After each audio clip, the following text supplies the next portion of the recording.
mà. Rồi.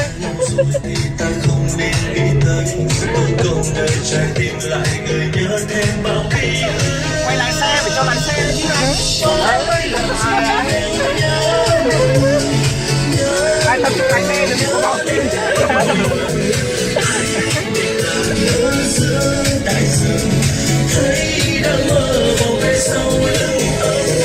Lên.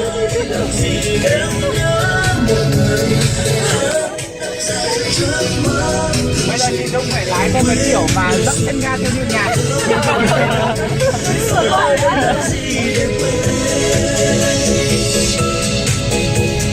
Còn cấp đấy đàn mà lái xe thì khách phết đấy.